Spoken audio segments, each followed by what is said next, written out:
Now, got to bring up at 4-5, the Washington Commanders passing attack. I cannot believe I am saying this, but Carson Wentz actually looked pretty decent. Of course, you had your ridiculous boneheaded interceptions, and he almost blows the game only to bring them back. It was the Wentz roller coaster experience.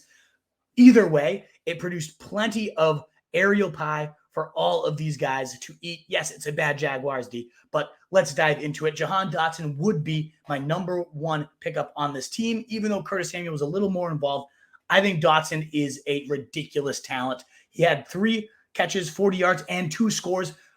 One of them just being like a I am NFL monster already type of catch. Only 5 targets, only 12% share. That's the concern here, is he wasn't overly high used, but a talent like this isn't going to just see 5 targets week in and week out. This guy is going to command 8, 9, even in a crowded offense, 10 targets come midseason. This is the Amon-Ra, the type of breakout rookie later down the stretch. You just saw everything you wanted to see. He truly has top 20 wide receiver in the league within the next couple of years.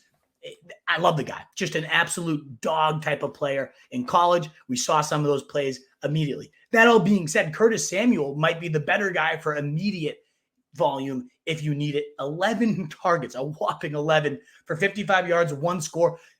Also getting 5 carries for 17 yards. That's 16 total opportunities at the wide receiver position. Last time we saw Curtis Samuel, pretty much nothing last year. He did have 1 top 12 receiver game. He only played like 2. So, I mean, he was nice in the one time we saw him. But ultimately, 2 seasons ago, reunited with Ron Rivera, who gave him 118 total touches. That was second among all receivers just 2 seasons ago, behind only Stephon Diggs in 2020 with that type of usage. He has 4.31 speed. He was a kind of high running back receiver hybrid out of college, out of OSU. He can do it all. 80% routes was great. 11 targets led the team. He got it done. 1.3 average depth of target is just kind of like the PPR, just stink and dunk. But, man, that's what he's the most dangerous at. Again, 16 opportunities after leading the NFL in third down catches in 2020. This guy can get it done. So, for long tail upside, the better prospect, of course, in my opinion, is Jahan Dotson. I think this guy could really light it up. But Curtis Samuel, if you need some immediate efficiency and just potential for season long, I do want to give an honorable mention to Logan Thomas, 6% rostered. He's not my favorite tight end. We'll get to a couple more I like more than him on the waiver wire, but I do really like him moving forward. Targeted on 20% of his routes, goes 3 catches for 45, and that was at about 60% snap rate. As he gets healthier, I think that rate goes back towards 100. I mean, the guy played the most snaps out of any tight end just 2 seasons ago before his injury.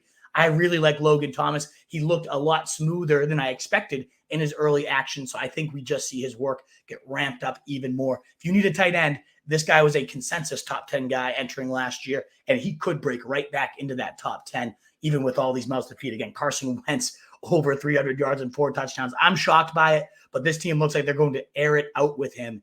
Plenty of aerial pie for multiple mouths to be sustained. What is up, you fantasy wolf? Thanks so much for tuning in. If you haven't already, share your thoughts in the comments, check out some more videos, and join the newest Wolfpack by subscribing below.